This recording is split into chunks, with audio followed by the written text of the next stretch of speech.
Ich dachte, ich bin vorbereitet auf Deutschland. Ich habe recherchiert. Ich habe Videos angeschaut. Ich habe Blogs gelesen. Ich dachte, ich weiß, was mich erwartet. Ich dachte, ich bin bereit. Dann kam der erste Tag. Und alles, das ich zu wissen glaubte, es war falsch. Deutschland war nicht, wie ich es mir vorgestellt habe. Deutschland war anders. Nicht besser, nicht schlechter. Einfach radikal anders. Mein Name ist Anna. Ich komme aus Brasilien. Ich bin hierher gekommen, weil ich einen Job gefunden habe. Einen großartigen Job. Bei einer großen Firma. In Berlin. Und ich war aufgeregt. Ich war nervös. Aber ich war nicht vorbereitet. Das heißt, niemand hätte mich vorbereiten können. Warum? Weil es 5 Kulturschocks gibt. 5 große, intensive Unterschiede zwischen meiner Welt und der deutschen Welt. Und jeder dieser Schocks hat meine Erwartungen zerstört. Aber, und das ist wichtig, ich habe sie überlebt. Ich bin hier. Ich bin glücklich. Und ich möchte dir zeigen, du kannst das auch. Lass mich dir zunächst etwas erklären. Was ist überhaupt ein Kulturschock? Ein Kulturschock ist nicht einfach, das ist anders. Jeder weiß, dass andere Länder anders sind. Das ist offensichtlich.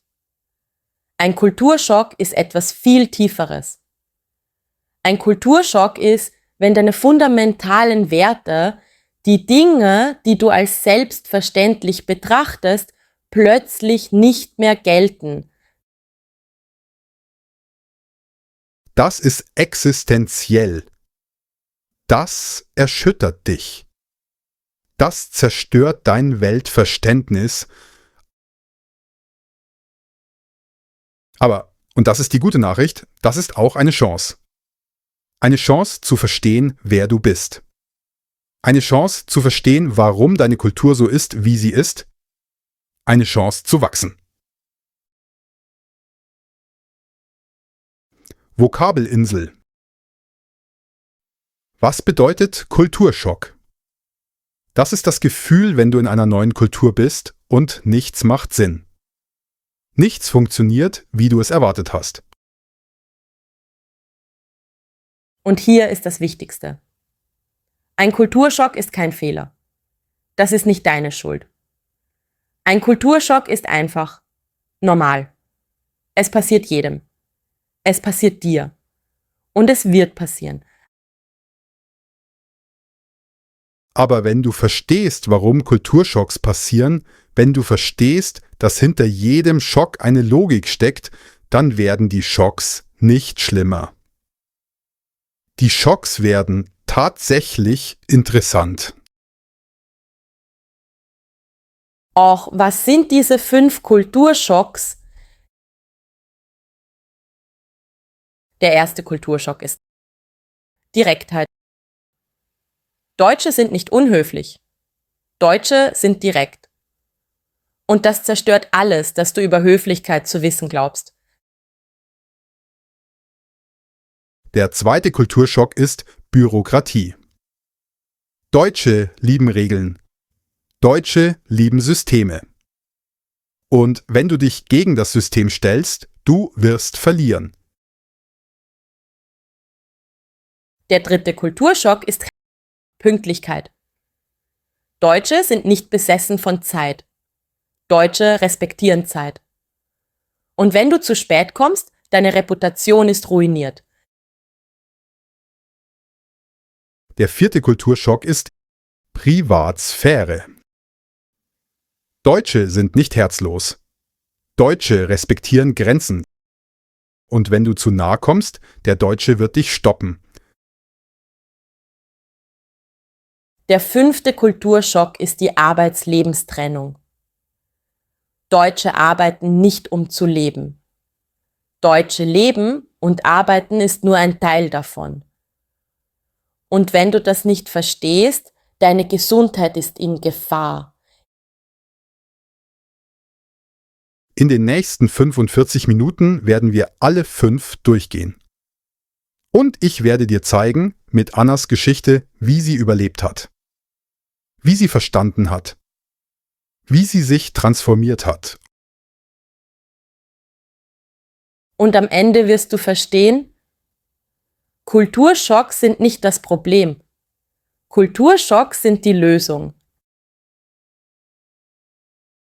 Also, bist du bereit? Bist du bereit, Anna auf ihrer Reise zu folgen? Bist du bereit, deine Welt neu zu ordnen? Dann lass uns anfangen. Der erste Kulturschock wartet schon. Der Kulturschock. Und dieser Schock wird dein Herz brechen.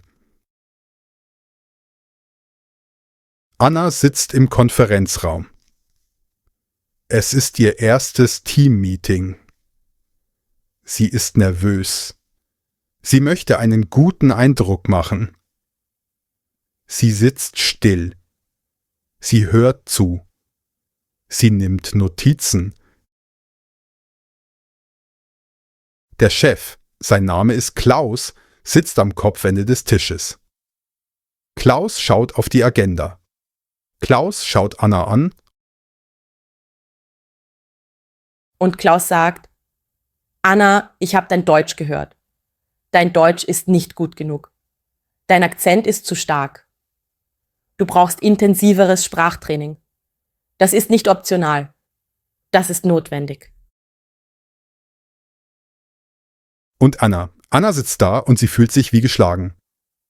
Anna möchte weinen. Anna denkt, das ist brutal. Das ist herzlos. Das ist grausam. Der Chef hat kein Mitleid. Der Chef hat keine Empathie. Der Chef hat, Anna glaubt, keine Menschlichkeit.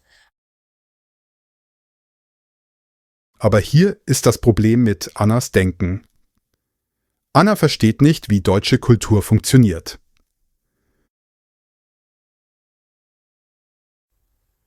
Vokabelinsel. Was bedeutet Direktheit? Das ist, wenn du einfach die Wahrheit sagst. Nicht die höfliche Version der Wahrheit, die echte Wahrheit. In Annas Heimatland, in Brasilien, würde der Chef das nicht sagen. Der Chef würde sagen, Anna, dein Deutsch ist schön. Du machst gute Fortschritte. Es gibt ein paar kleine Dinge, die du verbessern könntest, aber insgesamt großartig. Das ist der sanfte Weg. Das ist der empathische Weg. Das ist in vielen Kulturen höflich. Aber in Deutschland? Oh, in Deutschland ist das Gegenteil von höflich. Warum? Weil in Deutschland ist Direktheit Respekt. Direktheit bedeutet nicht, ich bin herzlos. Direktheit bedeutet, du bist mir wichtig genug, um dir die Wahrheit zu sagen. Das ist die größte Lüge über deutsche Kultur. Deutsche sind unhöflich, weil sie direkt sind. Die Wahrheit ist. Deutsche sind respektvoll, weil sie direkt sind. Lass mich das erklären. Deutsche sagen nicht, was höflich ist. Deutsche sagen, was wahr ist. Das ist nicht unhöflich. Das ist ehrlich. Und Ehrlichkeit, Authentizität ist in Deutschland ein großes Kompliment. Das ist ein Zeichen von Respekt. Mit anderen Worten, Deutsche spielen nicht gern Spiele. Deutsche wollen die Wahrheit. Oder anders gesagt, in Deutschland ist Authentizität wichtiger als Höflichkeit. Und das zerstört alles, was Anna zu wissen glaubte. Aber warum? Warum sind Deutsche so direkt? Warum sagen sie die Wahrheit statt die höfliche Version? Hier ist der kulturelle Kontext. In Deutschland gibt es einen fundamentalen Gedanken. Dieser Gedanke ist: Meine Zeit ist wertvoll. Deine Zeit ist wertvoll. Wir sollten nicht Zeit verschwenden mit Höflichkeitsfloskeln. Wir sollten die Wahrheit sagen. Schnell. Klar. Direkt. Deutsche respektieren deine Intelligenz. Deutsche gehen davon aus, dass du die Wahrheit verkraften kannst. Dass du ein erwachsener Mensch bist. Dass du verstehst, wenn jemand dir die harte Wahrheit sagt. Also, wie überlebst du Direktheit? Wie gewöhnst du dich an diese Art von Kommunikation? Hier sind 3 konkrete Schritte. Schritt 1: Nimm es nicht persönlich. Das ist unmöglich. Das weiß ich. Aber versuche es zu trennen. Trenne die Person von der Aussage. Trenne den Chef von der Kritik.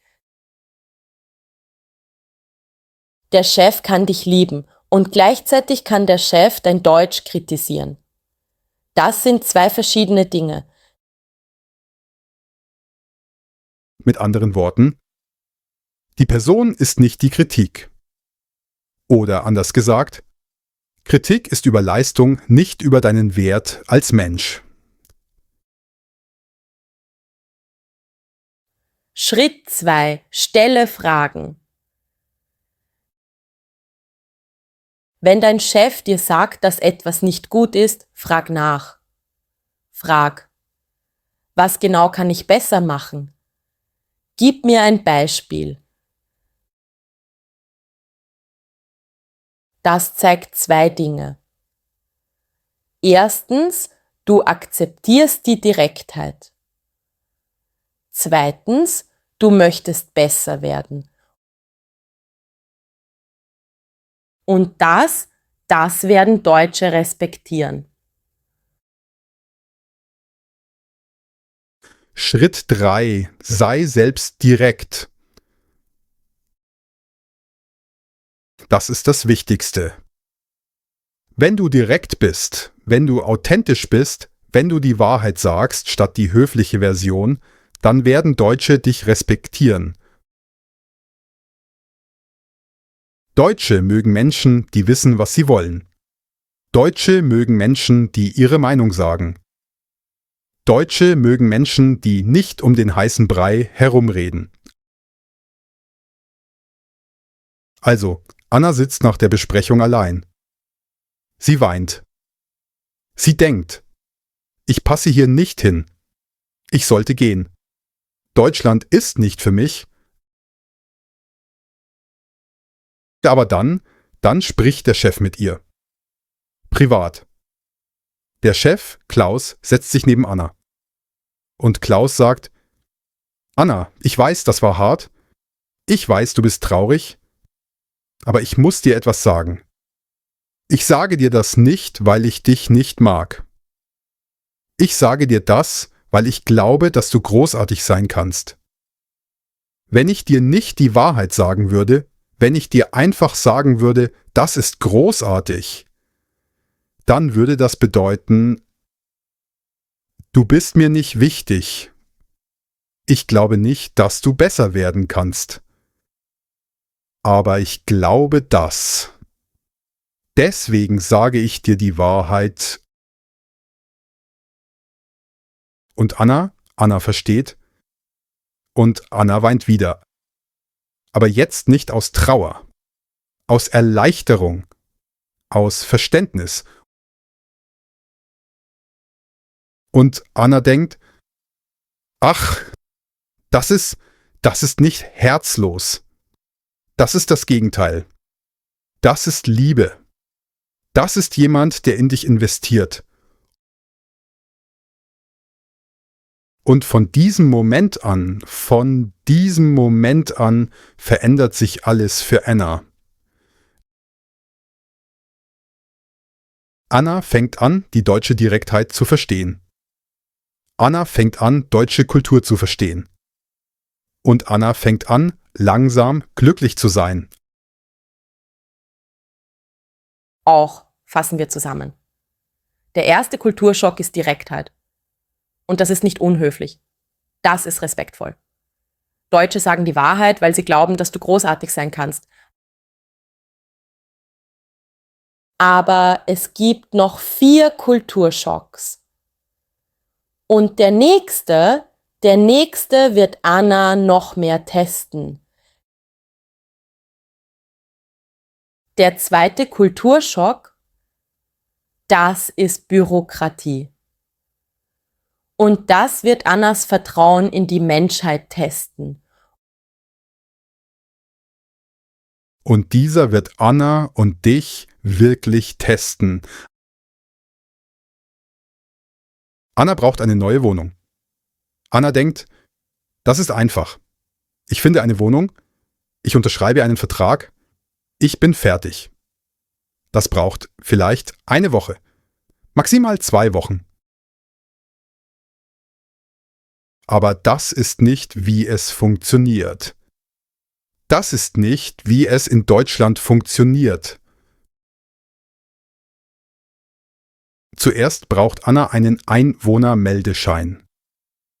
Das ist ein offizielles Dokument, das zeigt, wo du wohnst. Okay, das macht Sinn. Aber dann braucht Anna auch einen Nachweis von ihrer Bank, einen Arbeitsvertrag, ein Empfehlungsschreiben vom letzten Vermieter, ein Führungszeugnis, ein polizeiliches Führungszeugnis, ein Nachweis, dass sie ihre Miete bezahlen kann, ein Visum, eine Arbeitserlaubnis. Und das ist nur für die Wohnung.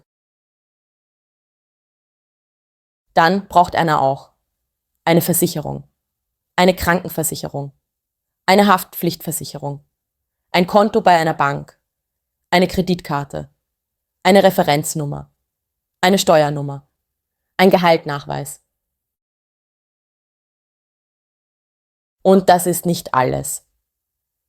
Es gibt noch Telefonregistrierung, Stromregistrierung, Gasregistrierung, ein Rundfunkgebührkonto. Und Anna sitzt da und sie ist überfordert. Anna denkt, Deutschland ist das Land der Regeln. Deutschland ist das Land der Kontrolle. Deutschland ist ein Land, das dich kontrollieren möchte. Kabelinsel. Was bedeutet Bürokratie? Das ist im Prinzip das System, das alle Dinge regelt. Die Regeln, die Formulare, die Anforderungen. In vielen Ländern ist Bürokratie schlecht. Bürokratie ist etwas, das du vermeiden willst. Bürokratie steht im Weg. Aber in Deutschland?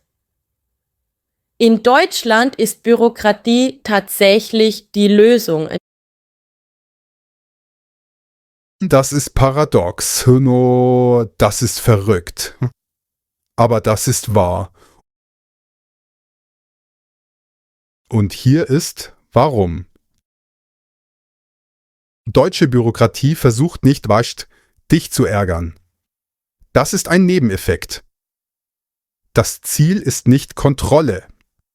Das Ziel ist Sicherheit, Klarheit, Fairness. Wenn ich dir eine Wohnung vermiete, wenn ich ein Risiko eingehe, dann möchte ich wissen, wer du bist. Ich möchte wissen, dass du die Miete bezahlen kannst. Ich möchte wissen, dass du keine kriminelle Person bist. Das ist nicht böse. Das ist logisch. Das ist fair. Mit anderen Worten, Deutsche sagen, wenn es ein System gibt, dann muss dieses System fair sein. Für alle. Und wenn es fair sein soll, dann braucht es Regeln. Oder anders gesagt, Regeln sind die Garantie für Fairness. Und das ist das zentrale Verständnis der deutschen Bürokratie. Aber warum? Warum haben Deutsche so viel Bürokratie? Warum lieben Deutsche Systeme? Hier ist der kulturelle Kontext. Die deutsche Geschichte hat Deutschland gelehrt, wirklich gelehrt, dass ohne Struktur es Chaos gibt. Ohne Regeln gibt es Ungerechtigkeit. Deutsche haben erlebt, was passiert, wenn Menschen das System ignorieren. Was passiert, wenn Menschen Regeln brechen? Was passiert, wenn es kein System gibt? Und deswegen lieben Deutsche Ordnung. Deswegen lieben Deutsche Regeln. Deswegen lieben Deutsche Bürokratie. Weil Bürokratie ist, paradox, Freiheit. Bürokratie schützt dich. Bürokratie sagt, diese Regeln gelten für alle. Du bist sicher. Du wirst nicht betrogen. Auch, wie überlebst du Bürokratie? Hier sind 4 konkrete Schritte. Schritt 1. Schreib alles auf. Deutsche lieben Dokumentation. Wenn du etwas dokumentiert hast, wenn du es aufgeschrieben hast, dann kannst du nicht verlieren. Also schreib alles auf. Schreib auf, welche Formulare du ausfüllst. Schreib auf, welche Dokumente du einreichst. Schreib auf, welche Daten du gibst.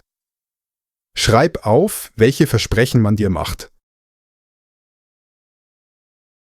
Das ist nicht paranoid. Das ist in Deutschland normal und intelligent.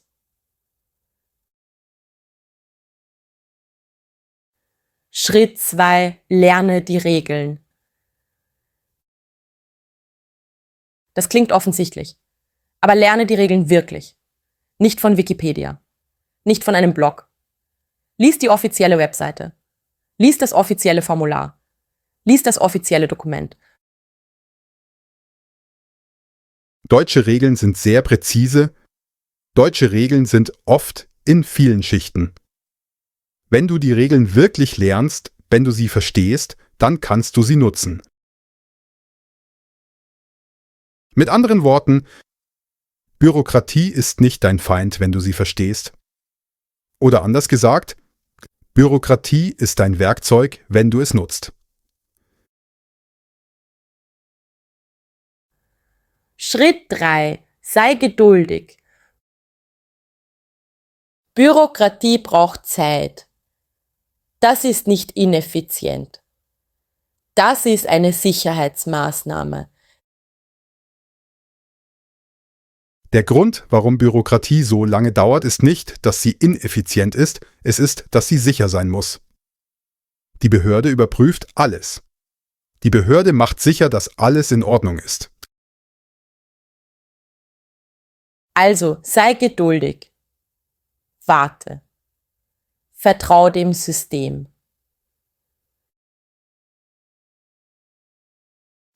Schritt 4. Wenn du nicht weißt, frag.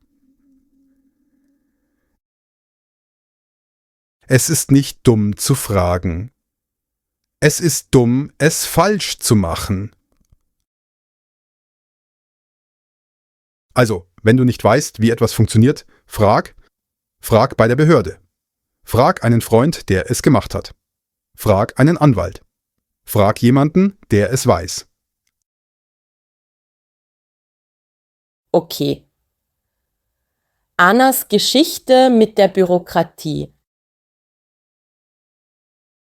Anna sitzt im Amt. Sie wartet und wartet und wartet. Es gibt eine Nummer, sie zieht eine Nummer und sie wartet, bis ihre Nummer aufgerufen wird. Und endlich ihre Nummer wird aufgerufen und sie setzt sich hin. Und es gibt einen Beamten, sein Name ist Hans, am Schalter. Und Hans ist nicht freundlich.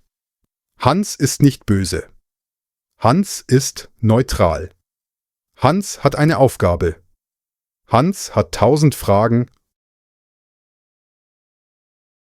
Und Anna antwortet auf alle Fragen. Und Hans stellt noch mehr Fragen. Und Anna antwortet. Und Hans überprüft die Dokumentation. Und Hans prüft die Formulare. Und Hans vergleicht die Daten. Und Anna sitzt da und Anna denkt, warum ist das so schwierig? Warum so viele Fragen? Warum so viel Dokumentation? Aber dann sagt Hans, okay, das ist alles in Ordnung. Alle Dokumente sind richtig. Alle Daten sind korrekt. Sie bekommen Ihren Ausweis in 2 Wochen. Und Anna ist erstaunt. Anna hat endlich das System verstanden. Das System ist nicht böse. Das System ist fair. Das System funktioniert. Wenn du weißt wie. Und Anna denkt, das ist tatsächlich beeindruckend. Das System schützt mich. Das System stellt sicher, dass alles richtig ist. Und von diesem Moment an, Anna respektiert die deutsche Bürokratie. Anna nutzt das System und Anna profitiert davon. Auch der zweite Kulturschock ist Bürokratie. Und das ist nicht Kontrolle. Das ist Sicherheit. Deutsche lieben Systeme, weil Systeme fair sind. Aber es gibt noch 3 Kulturschocks. Und der nächste betrifft etwas, das dich jeden Tag betrifft. Der 3. Kulturschock, das ist Pünktlichkeit. Und das wird Annas Verständnis von Zeit zerstören. Kulturschock 3. Und dieser wird Anna und dich täglich testen. Anna macht einen Freund. Sein Name ist Max. Max ist aus Italien. Max ist nett. Max ist lustig. Max und Anna werden Freunde. Und eines Tages sagen Anna und Max, lass uns Kaffee trinken. Sie sagen, 15 Uhr beim Café am Markt. 15 Uhr. Punkt. Anna ist aufgeregt. Anna mag Max. Anna freut sich auf den Kaffee. 15 Uhr kommt. Anna ist da. Anna sitzt beim Kaffee. Anna wartet. 15:05 kein Max. 15:10 kein Max. 15:15 Max kommt. Max setzt sich hin. Max sagt: Hi Anna. Sorry, ich bin zu spät. Also, aber keine große Sache, oder? Nur 15 Minuten. Und Anna. Anna sitzt da und Anna ist wütend. Und Max ist verwirrt. Max denkt: 15 Minuten. Das ist doch nichts. Warum ist Anna wütend? Aber in Deutschland, in der deutschen Kultur, 15 Minuten ist nicht nur 15 Minuten. 15 Minuten ist eine Aussage. Eine Aussage, die sagt: Deine Zeit ist mir nicht wichtig. Meine Zeit ist wichtiger als deine Zeit. Die Vokabelinsel. Was bedeutet Pünktlichkeit? Das ist im Prinzip, dass du um die vereinbarte Zeit kommst. Nicht 1 Minute später, nicht 5 Minuten später. Um die Zeit, die du versprochen hast. In vielen Ländern ist Pünktlichkeit flexibel. Menschen sagen 15 Uhr und meinen ungefähr 15 Uhr.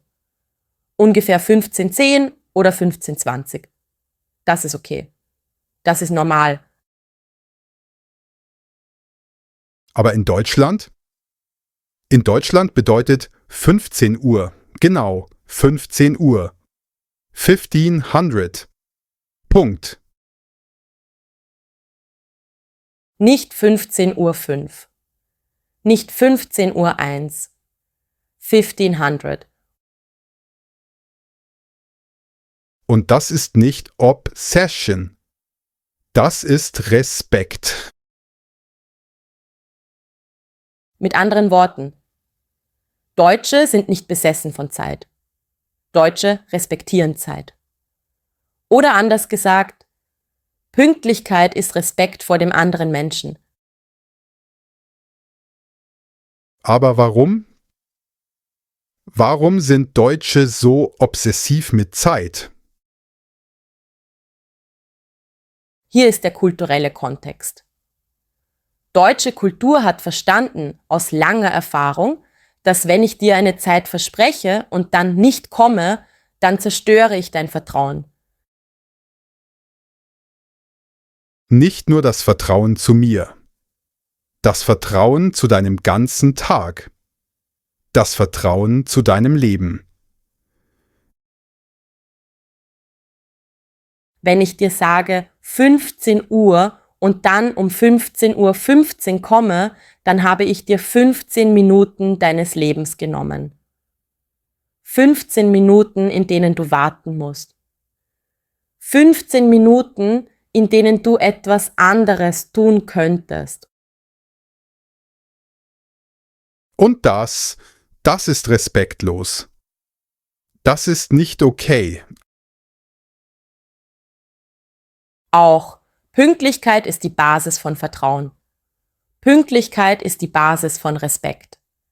Pünktlichkeit ist die Basis von deutschen Beziehungen. Wie überlebst du Pünktlichkeit? Hier sind 3 konkrete Schritte. Schritt 1: Komm 5 bis 10 Minuten früher.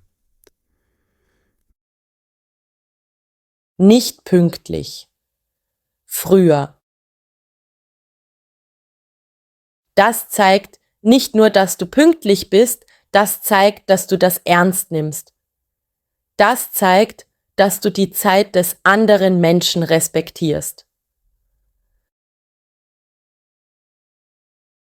Schritt 2: Wenn du zu spät kommst, entschuldige dich. Entschuldige dich wirklich. Nicht Sorry, Traffic. Das ist eine Ausrede. Das ist keine Entschuldigung. Sag: Es tut mir leid. Ich bin zu spät. Das war mein Fehler. Es wird nicht wieder passieren. Das zeigt, dass du Verantwortung übernimmst.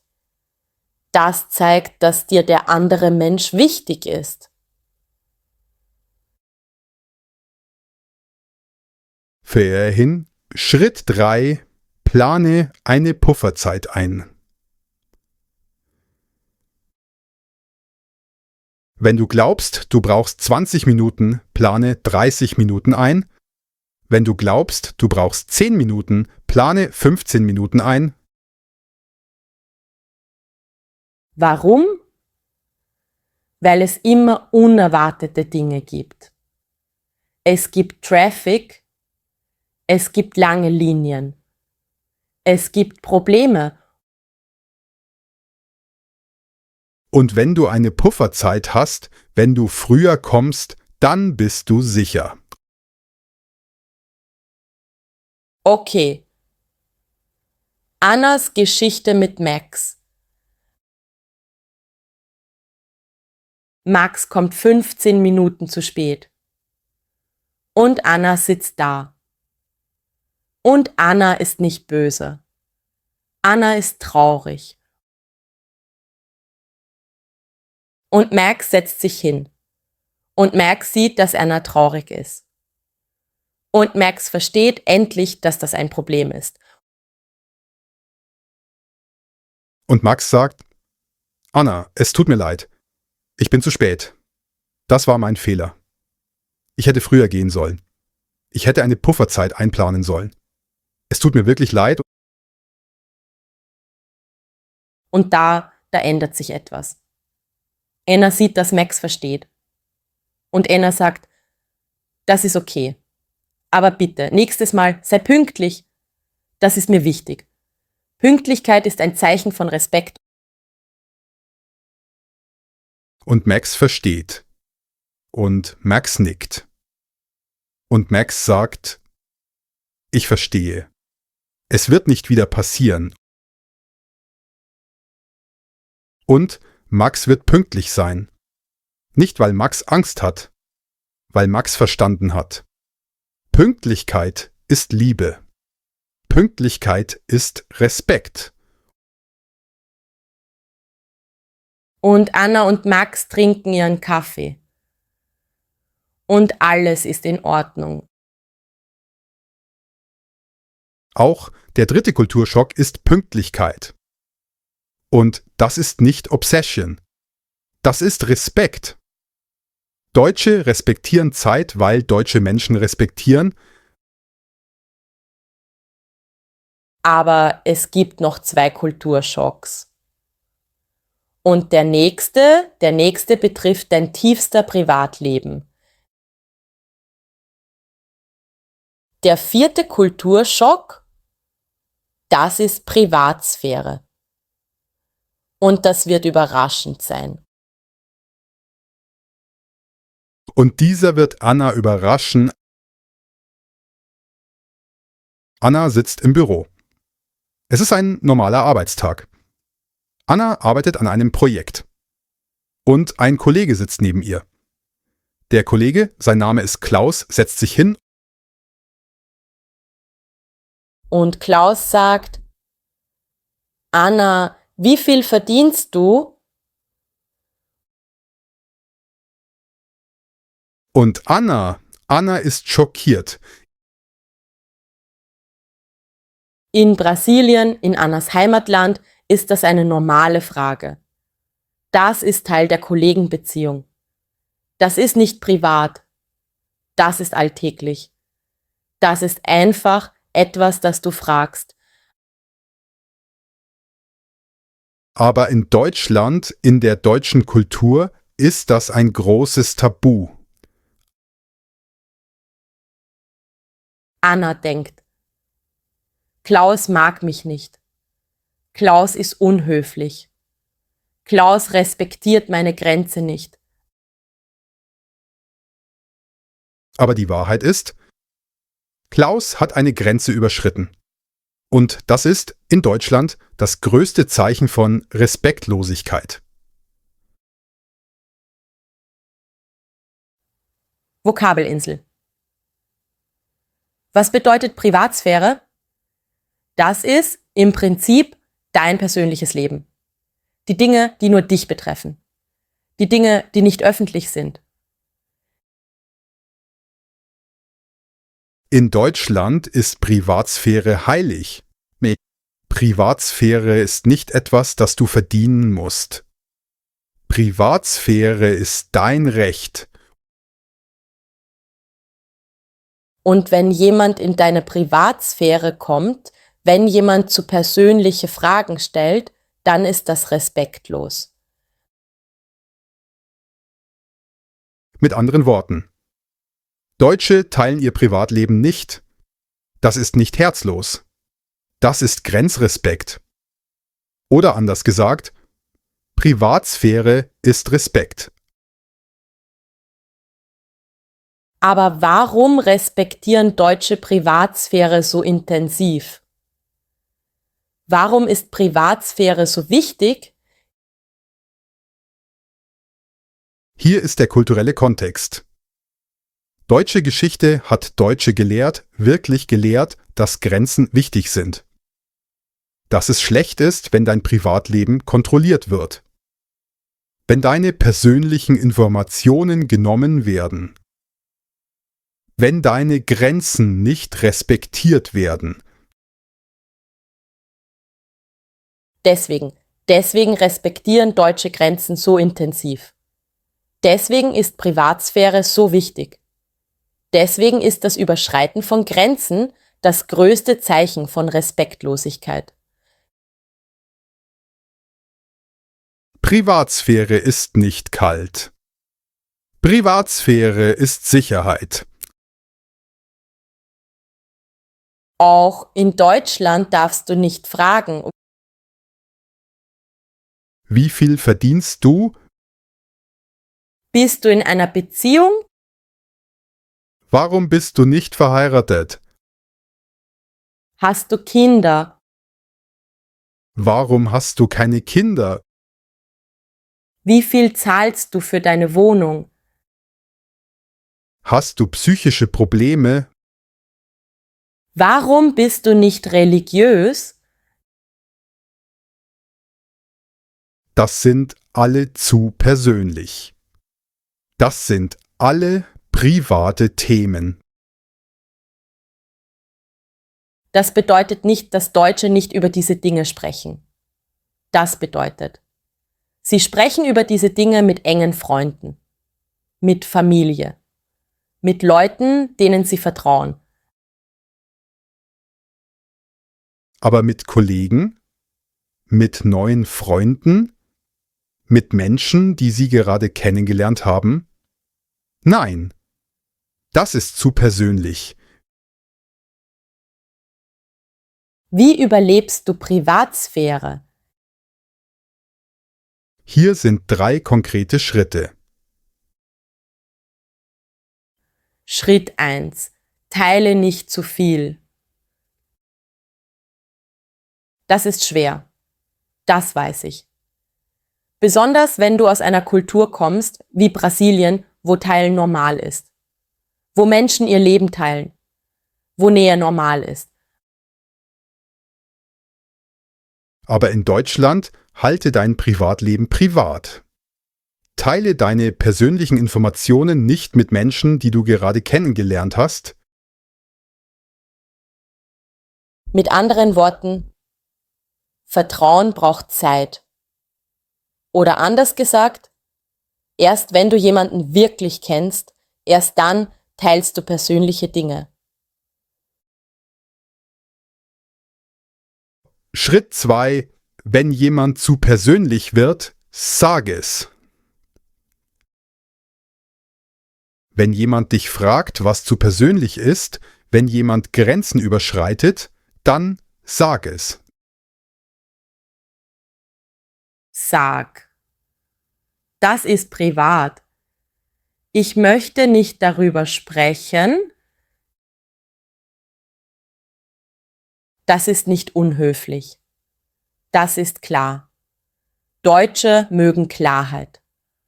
Deutsche verstehen klare Grenzen. Schritt 3: Respektiere die Grenzen anderer. Das ist der Schlüssel. Das ist wahrscheinlich das Wichtigste. Wenn du andere Menschen respektierst, wenn du die Grenzen anderer Menschen respektierst, dann werden andere Menschen dich respektieren. Auch Annas Geschichte mit Klaus. Klaus fragt Anna: Wie viel verdienst du? Und Anna sitzt da. Und Anna denkt, das ist nicht okay. Und Anna sagt, Klaus, das ist privat. Ich möchte nicht darüber sprechen. Und Klaus. Klaus ist nicht beleidigt. Klaus sagt: Okay, Entschuldigung. Das war zu persönlich. Und Klaus fragt nicht mehr. Und Anna merkt, Deutsche respektieren klare Grenzen. Deutsche mögen keine Grenzüberschreitung. Wenn du sagst, das ist privat, dann respektiert der Deutsche das. Sofort. Ohne Diskussion. Und Anna fühlt sich sicher. Anna fühlt sich respektiert. Auch der 4. Kulturschock ist Privatsphäre. Und das ist nicht Herzlosigkeit. Das ist Respekt. Deutsche respektieren dich, indem sie deine Grenzen respektieren. Aber es gibt noch einen Kulturschock. Und dieser Schock wird Annas ganzes Leben ändern. Der 5. Kulturschock.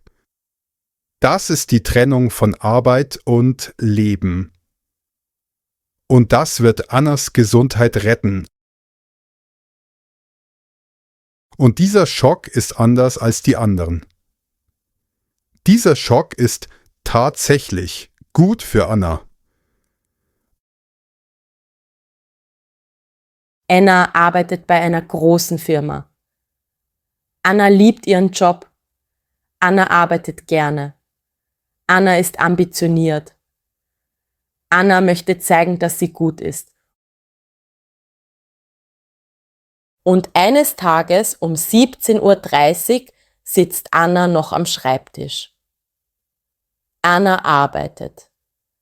Anna konzentriert sich auf ihr Projekt. Der Chef, Annas Chef, geht vorbei. Und der Chef sieht Anna am Schreibtisch. Und der Chef setzt sich hin. Und der Chef sagt, Anna, geh nach Hause. Und Anna ist verwirrt. Anna denkt, der Chef denkt, ich bin nicht produktiv. Der Chef denkt, ich bin faul, aber ich sitze hier und arbeite. Aber der Chef denkt das nicht. Der Chef denkt: Anna, du brauchst Erholung. Du kannst nicht produktiv sein, wenn du nicht erholst. Dein Gehirn ist wie eine Batterie. Und wenn du die Batterie nicht auflädst, dann kann die Batterie nicht arbeiten. Geh nach Hause. Vokabelinsel. Was bedeutet Feierabend? Das ist im Prinzip die Zeit nach der Arbeit. Aber das ist nicht einfach nach der Arbeit. Feierabend ist ein heiliger Raum. Feierabend ist eine mentale Grenze. Nach 17 oder 18 Uhr, je nach Job, ist deine Arbeit fertig. Punkt. Das ist das Gesetz. Deutsche arbeiten nicht nach Feierabend.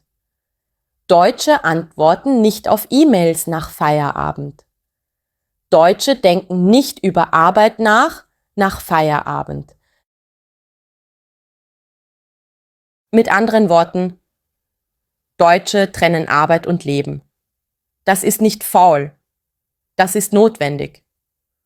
Oder anders gesagt, Erholung ist produktiv. Erholung ist Strategie. Aber warum trennen Deutsche Arbeit und Leben so intensiv? Warum ist Feierabend so heilig? Hier ist der kulturelle Kontext. Deutsche haben verstanden, aus Psychologie, aus Erfahrung, aus ihrer Kultur, dass wenn du die Batterie nicht auflädst, wenn du nicht erholst, dann kann die Batterie nicht arbeiten.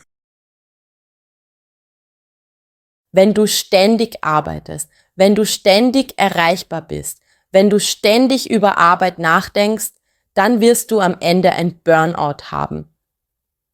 Du wirst depressiv. Du wirst krank. Und, das ist wichtig, Deutschland hat Gesetze, die das schützen. Es gibt das Arbeitszeitgesetz. Das ist nicht einfach eine Empfehlung. Das ist das Gesetz. Das Gesetz sagt, du sollst nicht mehr als 48 Stunden pro Woche arbeiten. Der Chef respektiert das. Und du solltest das auch tun. Wenn dein Chef dir sagt, du arbeitest zu viel, dann sollst du antworten, okay, ich werde weniger arbeiten. Das ist nicht faul. Das ist legal. Wie überlebst du und wirst glücklich mit dieser Trennung? Hier sind 4 konkrete Schritte. Schritt 1. Respektiere deinen eigenen Feierabend.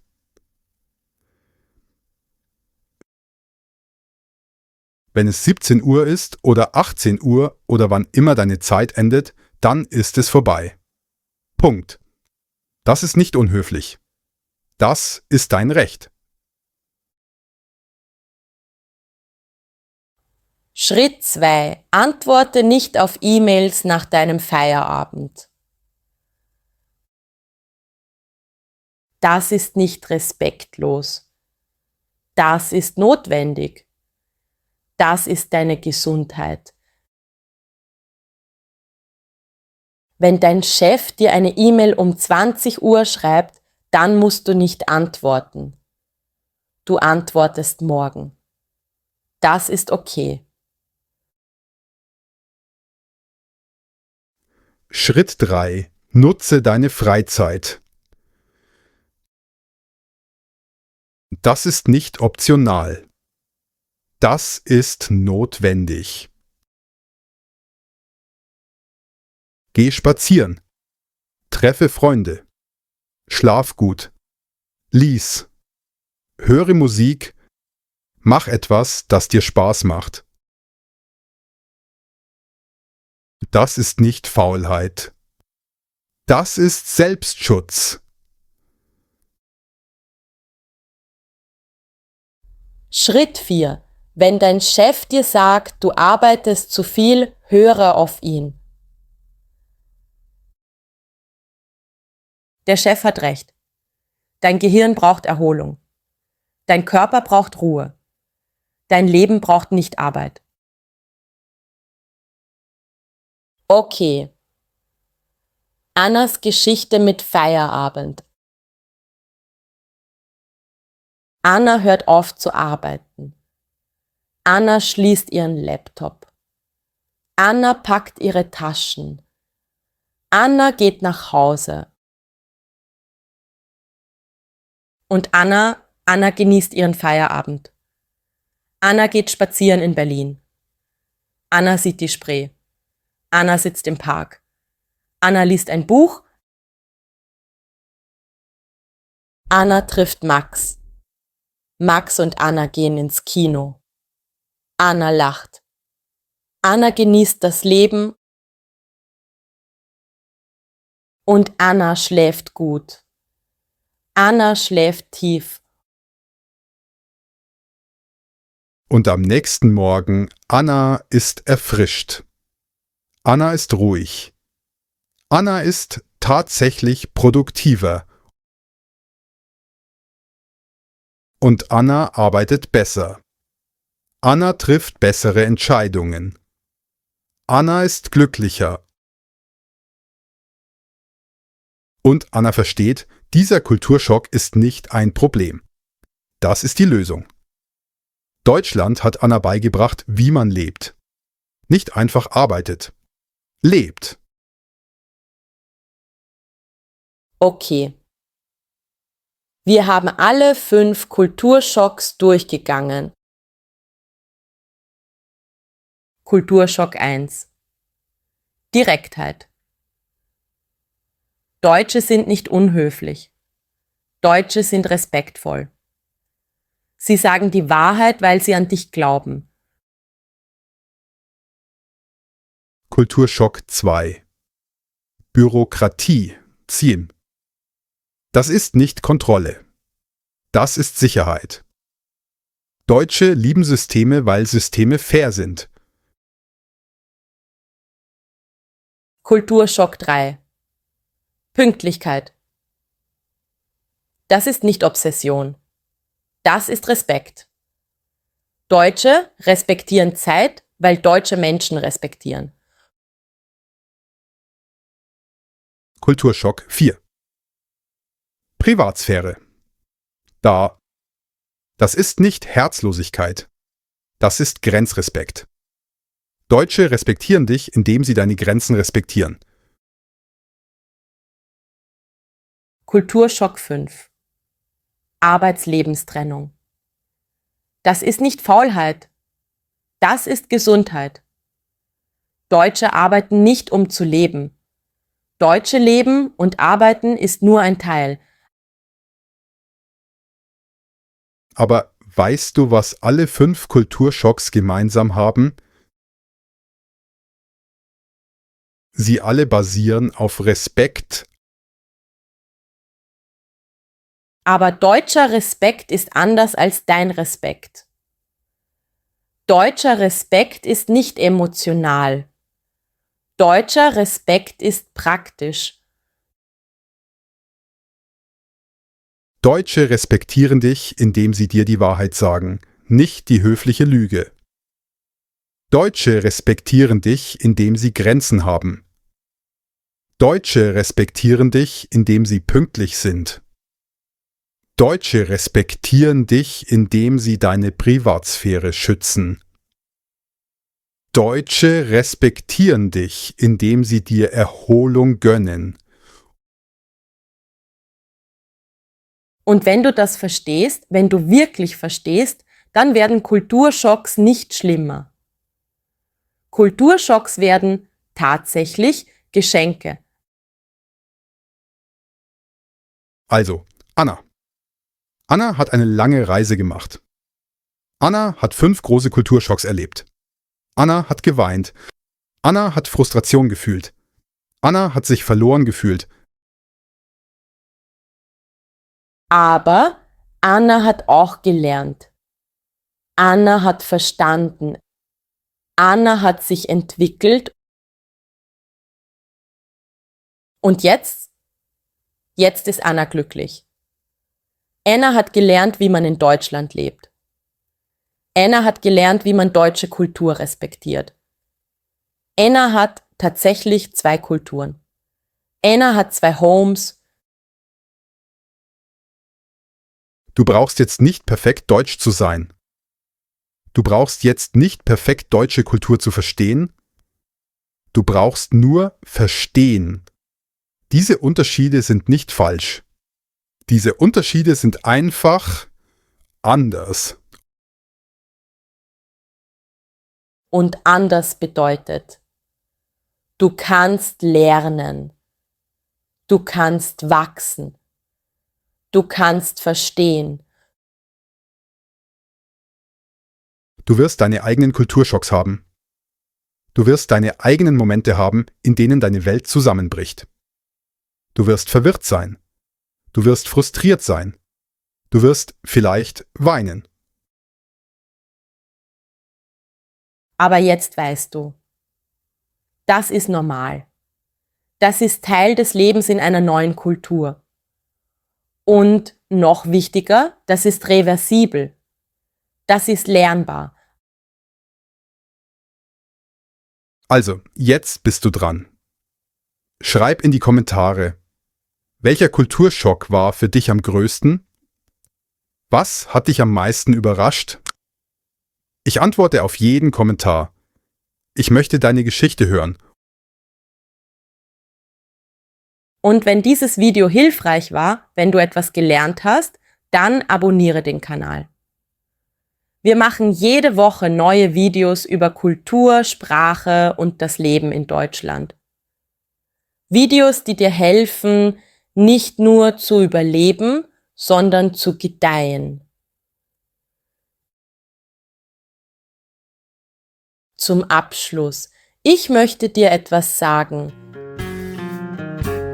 Deutschland ist ein großartiges Land. Deutsche Kultur ist eine großartige Kultur. Es ist anders. Es ist manchmal schwierig. Es ist manchmal frustrierend. Aber es ist tatsächlich wunderbar. Und du kannst Teil davon sein. Du brauchst nur verstehen. Unterschiede sind nicht Feinde. Unterschiede sind Chancen. Anna hat das verstanden. Und Anna ist glücklich. Und du kannst auch glücklich sein. Also, willkommen in Deutschland. Willkommen in dieser neuen Kultur. Willkommen zu deiner neuen Reise.